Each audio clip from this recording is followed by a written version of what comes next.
The night was supposed to be peaceful. A long day had drained me, and all I wanted was to close my eyes and let exhaustion pull me under.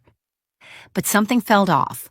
A sound, soft, barely noticeable, echoed from downstairs. At first I thought it was the old pipes groaning against the cold, but then footsteps, slow, deliberate, like someone trying not to be heard. My heartbeat pounded in my ears. The house was supposed to be empty. My husband was on a business trip, and I had triple-checked the locks before bed. But then, the refrigerator door creaked open. I slipped out of bed, each step light as a whisper. My fingers tightened around the cold metal of the doorknob. I could feel my pulse in my fingertips. Who was in my kitchen? A shadow moved across the dim glow of the fridge light. I held my breath, peering into the kitchen from the hallway. And then, I saw him, standing there, bare feet against the tiled floor. My neighbor's son, a boy I had known since he was a child, now standing in my kitchen. At midnight. And the worst part? He turned to me, eyes wide, breath shaky, and whispered, "Please, do not tell my dad." The moment hung between us, thick, suffocating. The dim glow from the refrigerator carved sharp angles into his face, casting shadows beneath his wide, nervous eyes. He did not move, neither did I. The only sound was the faint hum of the fridge, blending with the pounding of my heart. "Why are you here?" My voice was barely above a whisper, yet it sliced through the silence like a blade. His lips parted, but no words came out, just a shaky breath that sent a tremor through his shoulders. He glanced toward the doorway, the front door, as if calculating whether he could escape before I stopped him. I took a slow step forward. "I asked you a question." His Adam's apple bobbed. I just... His fingers twitched at his sides. His entire body seemed tense, coiled, ready to bolt. Something about the way he looked at me, like a trapped animal, sent an unsettling chill down my spine. He was scared, but not of me. I knew him. Orion, 19, a quiet kid, always polite, always the one to help his mother with the groceries, always the one to wave whenever he saw me outside. But now, he looked wrecked, like he had seen something he was never supposed to see. I glanced toward the kitchen window, the curtains barely swaying from a draft. The night outside was still, untouched, no sign of anyone else. My stomach twisted. Was someone following him? "Orion, what's going on?" My voice softened, but my heart was hammering against my ribs. He swallowed hard, his hands clenching into fists. "Please, just don't tell my dad." I felt an ache in my chest.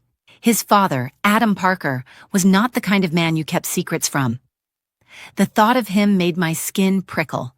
A former military man, sharp and disciplined, the kind of person who spoke with measured words and never repeated himself. I had only ever seen him smile a handful of times, and even then, it never quite reached his eyes. Orion's shoulders slumped as if the weight of the moment was crushing him. He looked so small, standing in my kitchen in his wrinkled t-shirt and pajama pants. I should have been angry. This was my home, my space. But all I could see was a boy who was barely holding himself together. I exhaled slowly. "You need to tell me what's going on." For a second, I thought he would. His lips parted, but then, his phone buzzed. He flinched. His entire body jerked like he had been burned.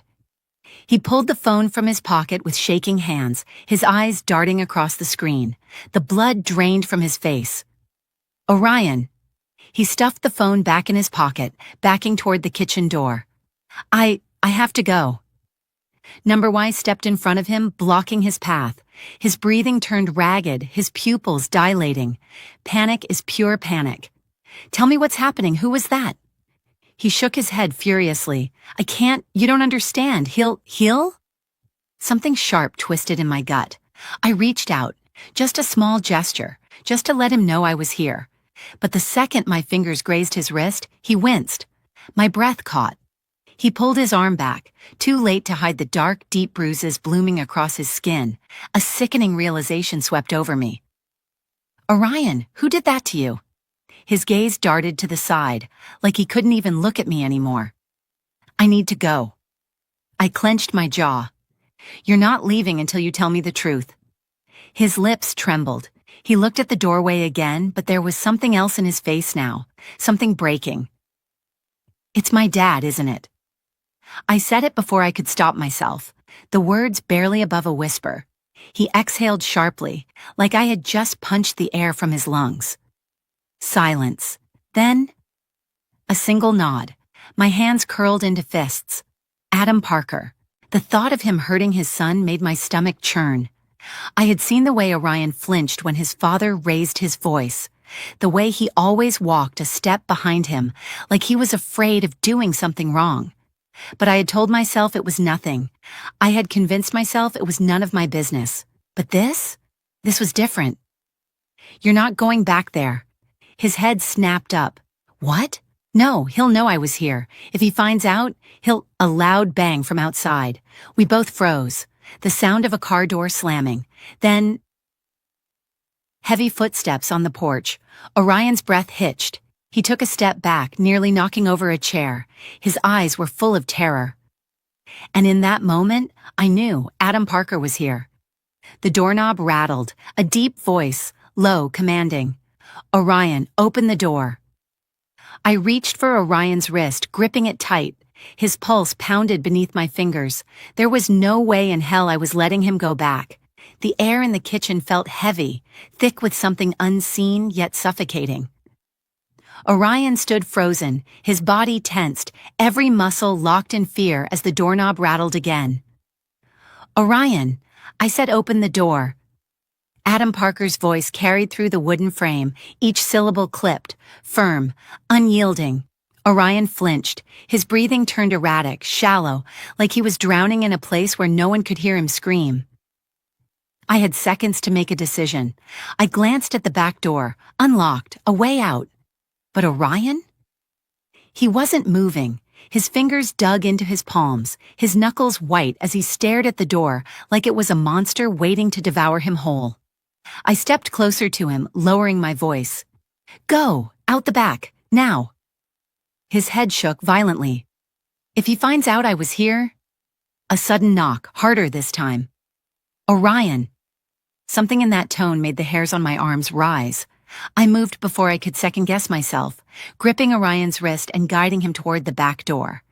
His skin was ice-cold. This wasn't just fear, this was survival. He knew what would happen if he got caught. I twisted the knob, opened the door just enough for him to slip through. The moment he stepped outside, he ran. Then I turned back. The front door unlocked, and in stepped Adam Parker, the moment of betrayal. He stood in the doorway, broad shoulders filling the space, eyes sharp, scanning the room. His presence alone demanded control. I had always known him as the man next door, stern, disciplined. But this was different. He was looking for something, or someone. His gaze settled on me. I folded my arms over my chest, keeping my expression neutral. "Adam." A slow nod. "I didn't realize you were awake." My heartbeat pounded. "Lieutenant, lie and keep it simple." I forced a small shrug. "I couldn't sleep." His eyes flicked toward the kitchen, scanning the space with the precision of a man trained to find inconsistencies. He was searching for a sign, a trace of Orion. And then, his stare landed on the back door. It was still cracked open. My stomach twisted. Slowly, he stepped further into the house. His boots echoed against the floor. Deliberate, measured. "Strange," he murmured. "I could have sworn Orion was in here." Every muscle in my body locked. "Why would he be here?" I countered, forcing my tone to stay steady. Adam tilted his head slightly. There was something eerie about his silence, like he was calculating every possible answer before speaking. Then, his eyes flickered toward the counter. My breath caught. I followed his gaze. A glass of water, half full, still sweating from the cold. Orion's. I hadn't noticed it before. But now, Adam had. His jaw clenched. A quiet moment passed between us. A moment where I could almost hear the shift in his thoughts, the suspicion, the realization, the growing certainty. I needed to control this before it spiraled.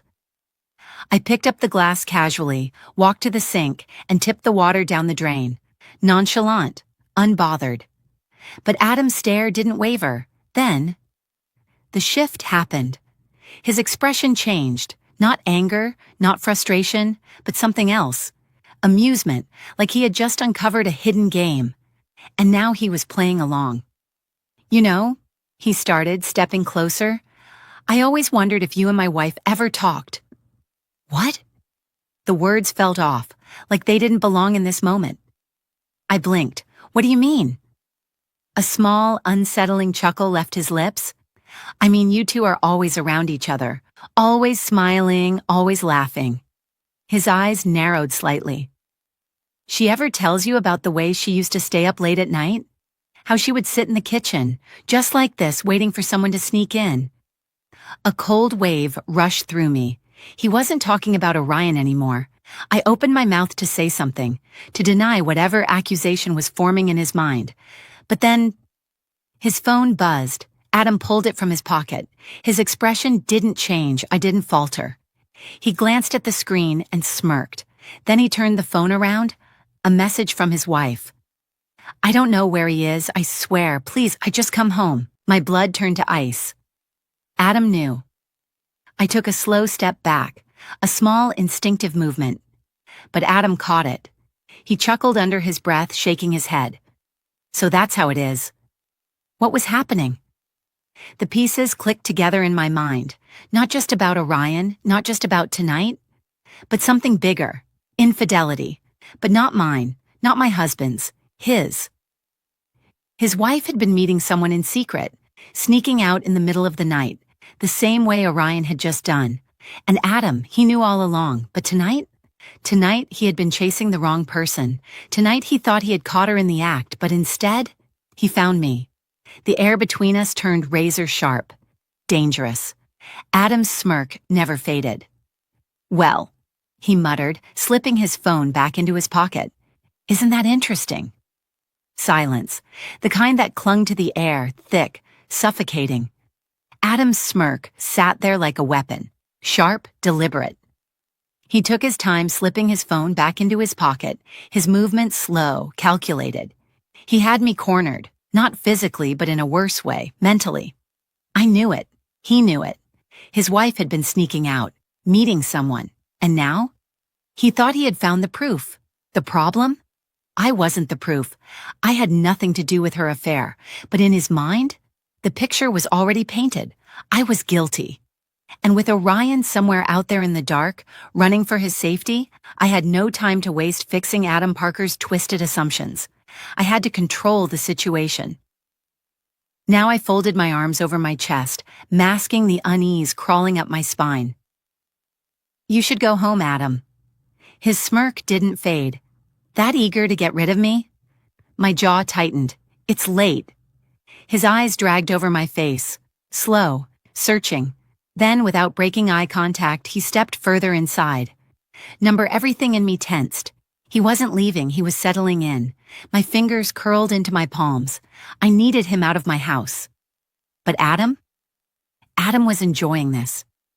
He wandered toward the kitchen counter, dragging his fingers across its surface like he had every right to be there. His boots echoed against the tile, each step slow, deliberate. Then he picked up a knife, just a small one, a paring knife from the wooden block.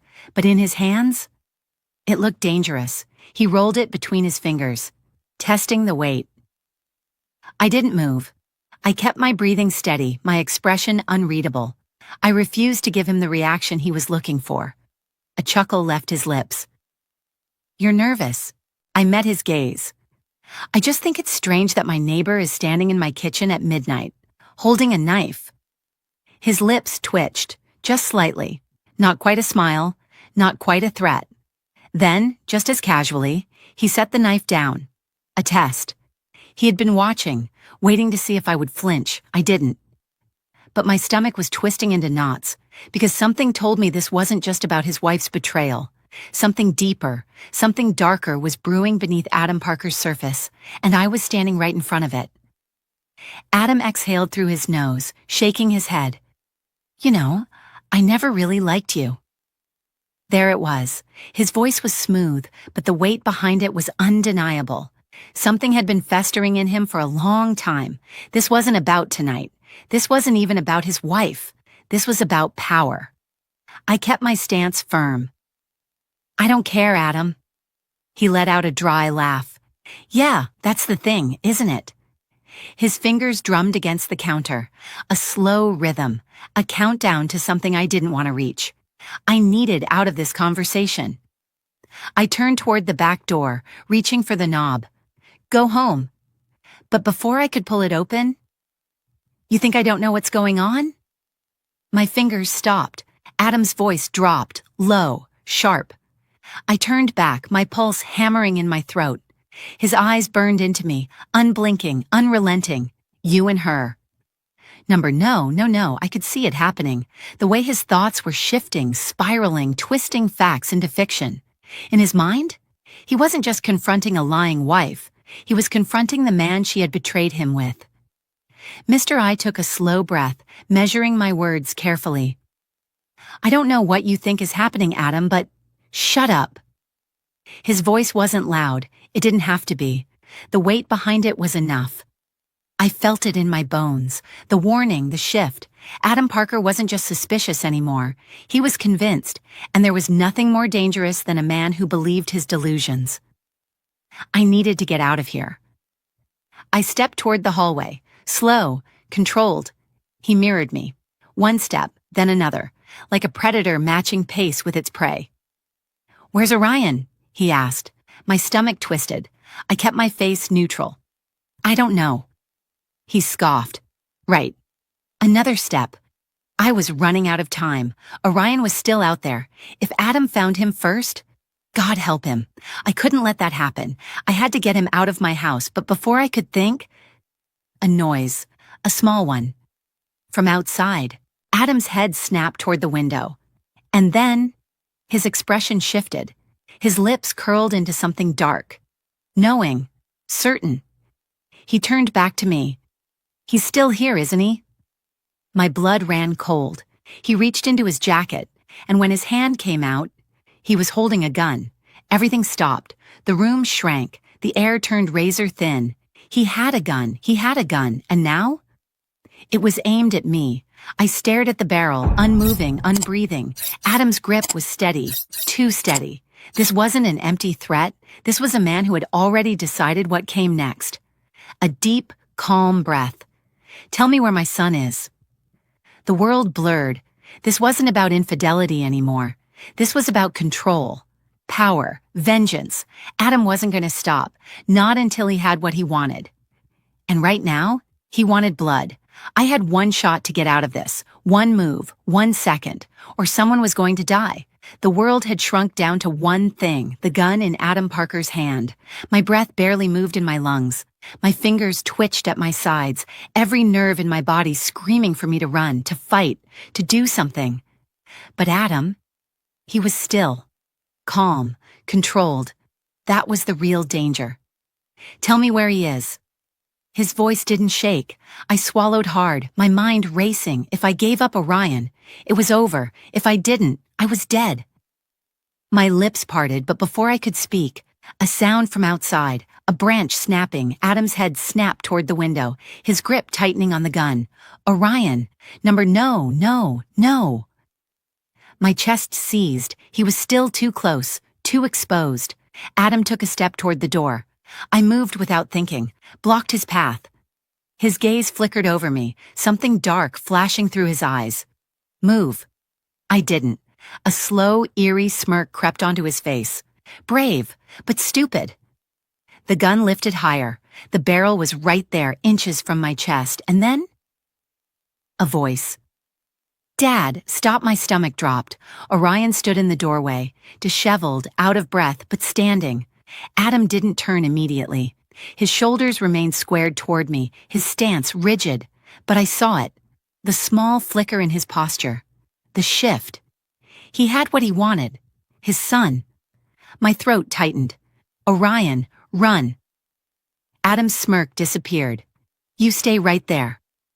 His voice was quieter now, sharper. Orion didn't move. His hands trembled at his sides, his breath uneven, but his eyes. God, his eyes. He was terrified, and he wasn't looking at the gun. He was looking at his father, like he had been staring at a nightmare his entire life, like he had been waiting for this moment to come. I had to stop this. I turned back to Adam. My voice was steady now, low and controlled. What are you going to do, Adam? Shoot me, your son. Is that the plan? His jaw clenched. Orion lied to you, didn't he? I pushed, but you already knew that. You just needed an excuse. The gun wavered. For the first time, uncertainty. I have given him everything. Adam's voice was barely above a whisper, tight, strained. Orion let out a sharp, humorless breath. You gave me fear, that's all. Adam finally turned to him. For a second, just a second, I saw it.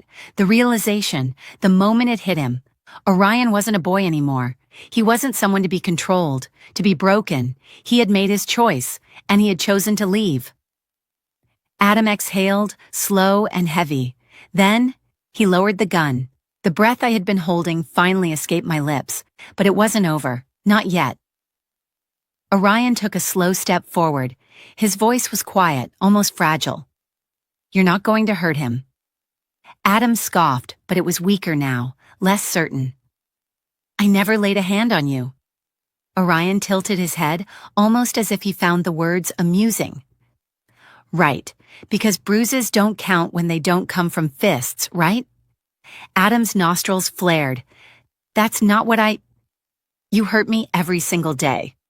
Orion's voice cracked. You made me afraid to come home, afraid to make a mistake, afraid of you. Adam went still. Orion inhaled sharply. And now you think pointing a gun at someone is going to fix it? That it's going to make me stay? Adam's grip on the gun tightened, then loosened. He looked down at his hand, like he didn't even recognize it anymore. Then, he set the gun on the counter. A long silence stretched between them. Then, Orion turned, walked toward me, and Adam? He let him go. The walk to the front door felt surreal. My legs were moving, but my mind was still catching up. It was over. Orion stepped outside first, breathing in the cold night air like he had been suffocating for years. I followed and turned back just once. Adam stood motionless in the kitchen, his hands braced on the counter, staring at nothing. The gun remained untouched, the weight of it all pressed against my chest. This wasn't just the end of an argument. This was the end of the life Orion had known. I placed a hand on his shoulder. Where do you want to go? His breath trembled, then. He whispered the only words that mattered. Anywhere but here. And just like that, we walked into the night and never looked back. The night stretched before us, quiet, endless. Each step we took away from that house felt like breaking free from an invisible chain, one that had been wrapped around Orion for years, pulling tighter and tighter until now. Now it was broken. But freedom wasn't as simple as walking away. Orion hadn't just left behind a house, he had left behind a past, a father, a life built on fear. I stole a glance at him as we walked, the streetlights casting long shadows across his face. He looked hollow, exhausted, but for the first time, he didn't look afraid. He exhaled slowly, his breath curling into the cold air. I don't know what happens next. His voice was quiet, almost like he was afraid to say it out loud. I nodded. You don't have to. He swallowed. I don't even know who I am outside of that house. That was the real weight of it, wasn't it? It wasn't just about leaving. It was about starting over. For so long, he had been defined by fear, by the need to survive. And now, standing in the middle of an empty street, he was realizing survival was all he had ever known. But living was something new. I squeezed his shoulder. You get to figure that out now, and you don't have to do it alone. His eyes flickered toward me, glassy, uncertain, like he wasn't used to kindness without conditions. Then, he gave a small, exhausted nod, and for the first time since this all started, he looked like he believed it. The days that followed weren't easy. Orion stayed at a friend's house, somewhere his father wouldn't think to look. He was quiet, distant, Some nights I could tell he barely slept. Years of fear didn't just disappear overnight, but there were moments, small, fragile moments, where he let himself breathe. A smile here, a quiet laugh there. Like he was slowly realizing he was safe. His mother called, begged him to come back, but he didn't. He didn't even answer, because deep down he knew the truth. She had made her choice, and now he was making his. Looking back, I keep asking myself, what would have happened if I hadn't found him that night? Would Adam have caught him? Would he have been dragged back into that house, forced to keep quiet, forced to endure God knows what? Would he have ever escaped? The thought makes my stomach turn, because the truth is, people like Adam don't stop until someone forces them to. And for years, Orion had been trapped, waiting for someone to step in, waiting for someone to say, "This isn't normal. This isn't okay." That night, it wasn't about saving him. It was about showing him he deserved to be saved. And sometimes, that's all someone needs. A chance, a way out. Someone to tell them, you don't have to keep running in circles. You can break free. And Orion, he did. As for Adam Parker, he never came looking. Maybe he knew Orion was gone for good. Maybe deep down, he knew he had already lost. And maybe that was the real punishment. Not a confrontation, not a fight, but the slow, agonizing realization that his control was finally over, because Orion Parker walked away that night, and for the first time in his life, he was never going back. If this story kept you on edge, hit that like button. Comment with your thoughts below. What would you have done in this situation? And don't forget to subscribe for more gripping, real-life stories that will leave you speechless. Turn on notifications so you never miss an update. Until next time, stay safe.